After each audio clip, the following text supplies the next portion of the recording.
Visit to South Africa. Let's cut live. Other developing countries and various multilateral forums,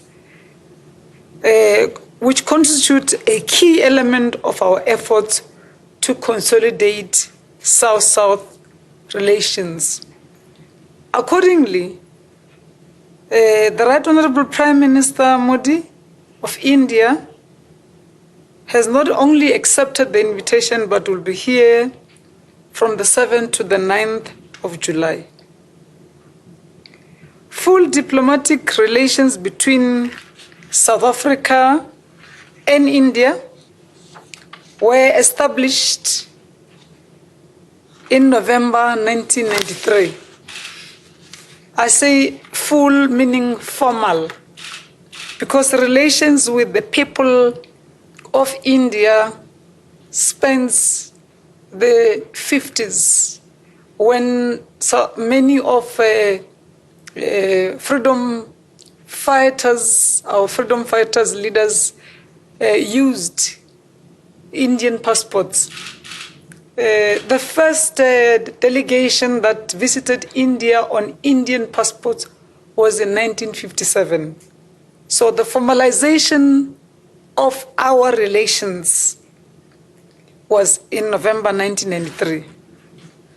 The visit by a South African head of state to India took place in 1997, when President Mandela laid a foundation for the strategic partnership between the two countries with the signing of the Redford Declaration.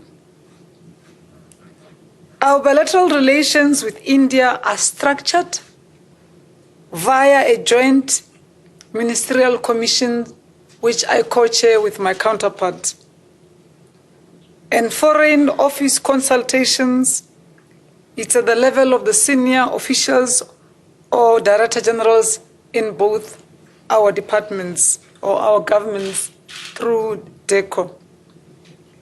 The last JMC took place in Durban in a joint ministerial commission in May 2015, and was chaired or co-chaired by myself and my counterpart, Honorable Minister Sushma Swaraj. A 5-year strategic framework of cooperation was agreed upon, which highlighted 5 immediate priorities, namely cooperation in the field of deep mining, agro-processing, the financial and defense sector, and infrastructure. Reading on these core objectives, one would say that we have really indeed cemented our political relations. We are now looking at consolidating economic bilateral relations.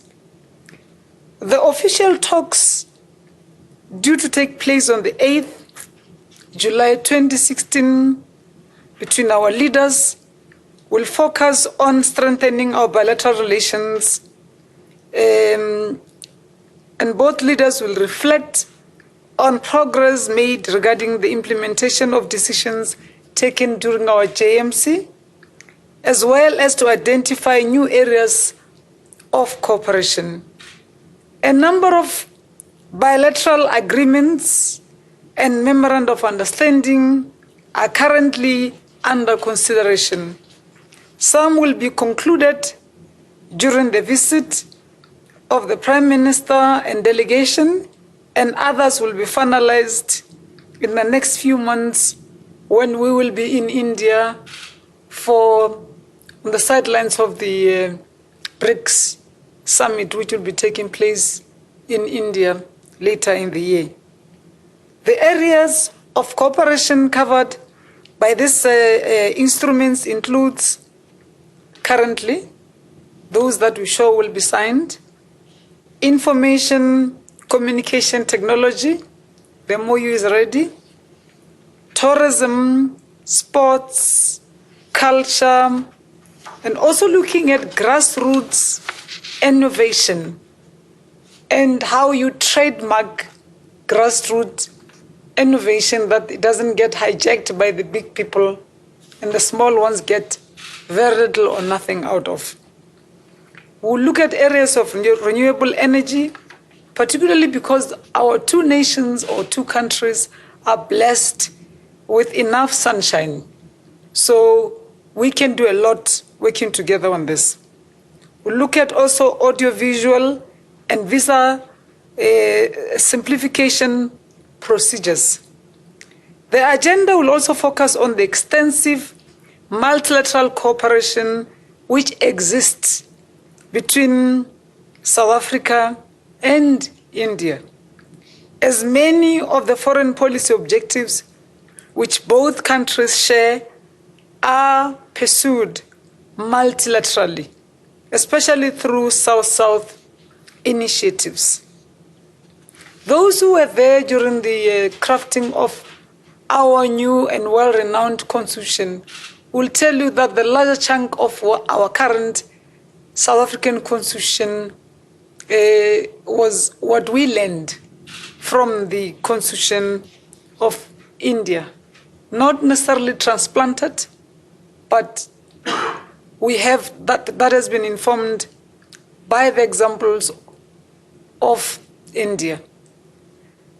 South Africa and India are both committed members of BRICS.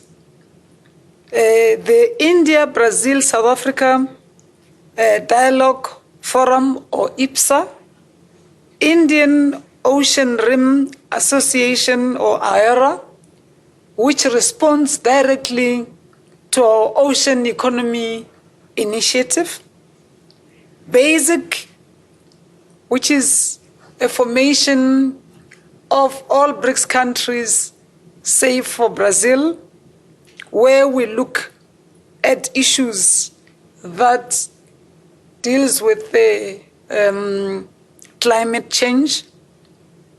We are together, and we've been together with India for a very long time, and we've actually, as I said earlier on, pushed our struggle for freedom through initiatives like the G77 plus China, where we are now full members, and non-aligned movement, the Commonwealth, and the G20. These are some of the areas or arenas where we interact.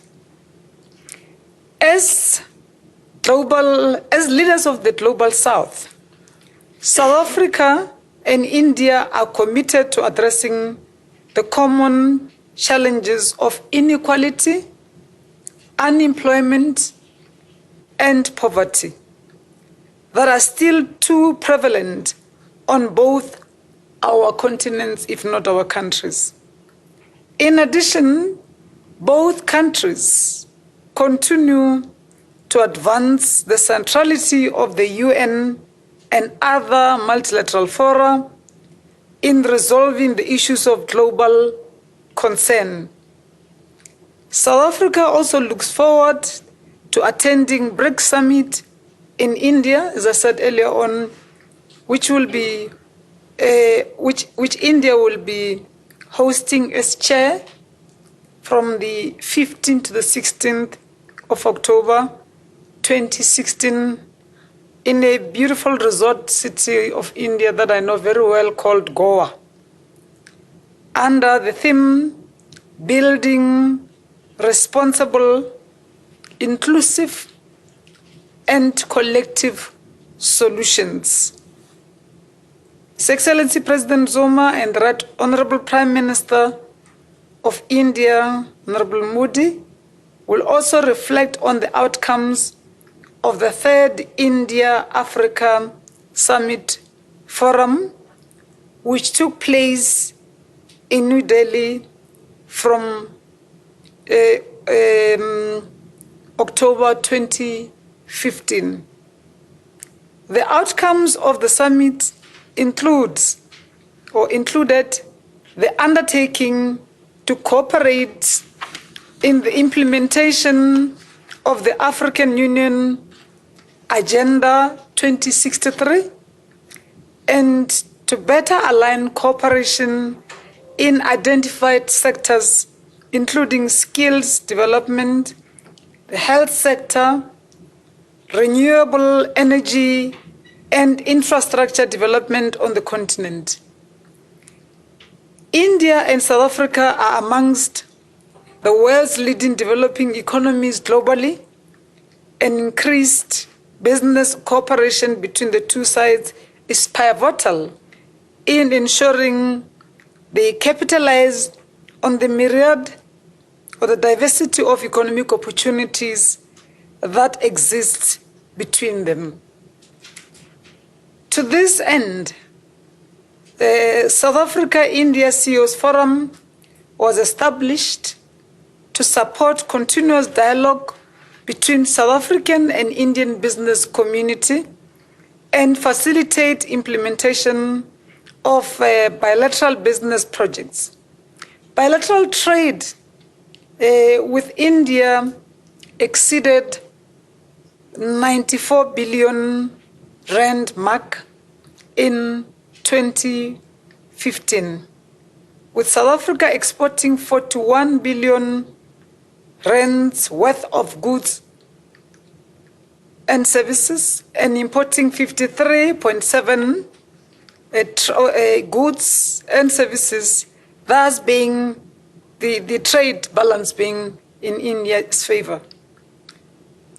While trade has increased steadily over the last few years, considerable scale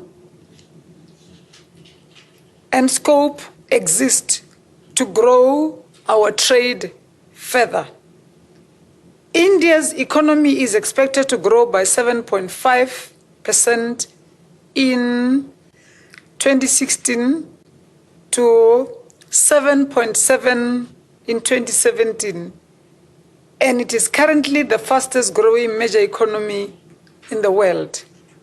The Indian middle class is expanding rapidly and at present stands over 400 million people. South Africa is therefore looking to strengthen commercial relations with India by focusing on exports of value-added manufactured goods as well as the services sector. There are more than 100 Indian companies that have their presence in South Africa and have invested in South Africa. Some of the major South African companies have also invested in India. Lastly, the visit will serve to further strengthen excellent people-to-people contact between our countries so as to ensure that the historic relations that were forged so many years ago remain current and substantial. When we conclude our visit of the Prime Minister and delegation to South Africa, His Excellency President Zuma will take off to France on a state visit. At the invitation of French President Francois Hollande, President Jacob Zuma will undertake the state visit to France on the 11th of July 2016. The date was determined to coincide with Africa's centenary commemoration of the Battle of Delville, the Battle of Delville Wood, over which President Zuma will preside over on the 12th July 2016. The theme of this visit is working together as equal partners to explore opportunities and address the challenges of the 21st century. South Africa and France cooperate in areas such as energy, maritime, agriculture, technology, education, arts and culture, defense, with an opportunity to expand in some areas. To this effect, the President will witness the signing of a number of instruments during the state visit. There will also be a ceremonial handing over of the digitized Rivonia trial dictables or recordings to His Excellency President Zuma. The two presidents will use the opportunity of this visit to exchange views on peace and security, as well as developments on both their regions, with particular emphasis on support for implementation of Agenda 2063.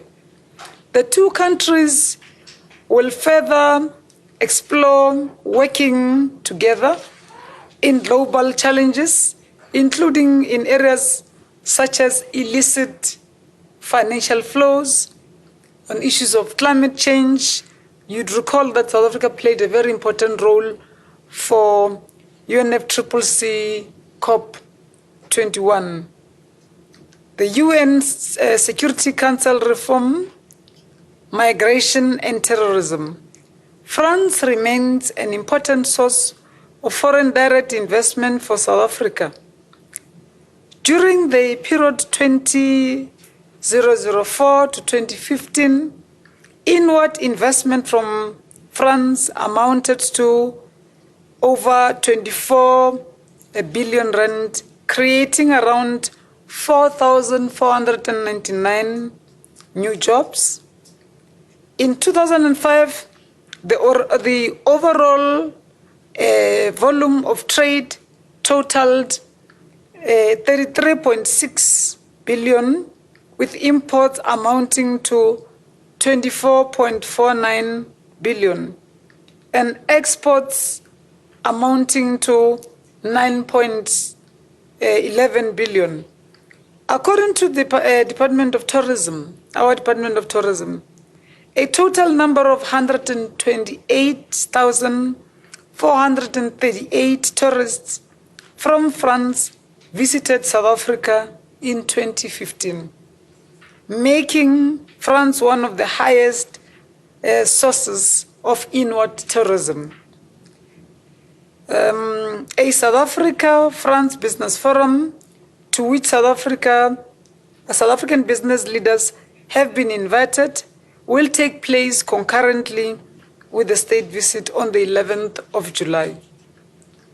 The forum is expected to focus on the expansion of investment and trade in the sectors of agro-processing, financial services, and defense industries, while also addressing the trade imbalance between the countries.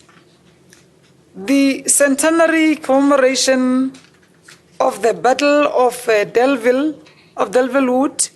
would take place on the 12th of July, as I said earlier on, and will be presided over by both presidents and Commander-in-Chief of the South African Army, our president. The year 2016 marks the centenary of the Battle of Delville, where thousands of our people and many others who will remain unknown, especially those from the South African Infantry Brigade, died on the war that had really nothing much to do with them. In particular, the importance is that in preparation for the centenary celebrations, the Delville Memorial has been transformed into, in order to ensure that historical role played by South Africa and South Africans in the First and Second World Wars is also accorded the necessary recognition, and that's given to all South African irrespective of color. A crucial first phase of the transformation was the re-internment ceremony on the 6th July 2014 of the first SANLC member to perish in France during World War I. The mortal remains of Private Beleza Miengwa were exhumed near Le Havre and reinterred in the courtyard of the South African War Museum at Delvwood. The commemoration ceremony this year will include inter alia wreath-laying ceremonies at Longueval and Delvwood, as well as unveiling of the new Wall of Remembrance to honor all South African soldiers, meaning members both of the South African Infantry Brigade and the South African Native Labour Corps, who perished during this war.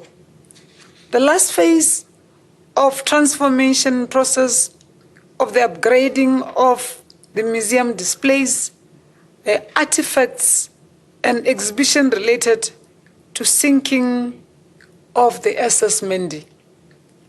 This phase will be launched in February 2017, coinciding with the centenary commemoration of the sinking of the SS Mendi on the 21st February 1917, which will be held in the United Kingdom. From France, we will move to the African Union Summit, accompanying the President, the annual summit, media summit. This time around, it will be taking place in Rwanda. The African Union will convene its 27th ordinary session of its assembly on the 17th and 18th of July in Kigali. The theme remains the same as the one at the beginning of the year. It's 2016 African Year of Human Rights, with a particular focus on women's rights. Among the issues of focus, the summit will look at the state of peace and security in our continent, Africa, the election and appointment of the new African Union Commission chair, finance, and look at issues of financing the Union, United Nations reforms, integration of the continent and the Continental Free Trade Area, the implementation of NEPAD projects and the African Peer Review Mechanism, and the following reports: AIDS Watch Africa, African Trade and implementation of the Kigali Water Action Plan. On the issue of the chairperson, the election and appointment of the chairperson of the African Union Commission, South Africa is bound by the decision of the countries of the southern region of the AU, which have endorsed the candidature of Dr. Pelonomi Venson Montoi, the current Foreign Minister of Botswana, to succeed Dr. Dlamini Zuma. In this regard, the region is campaigning for her or with her, and South Africa is fully behind this initiative.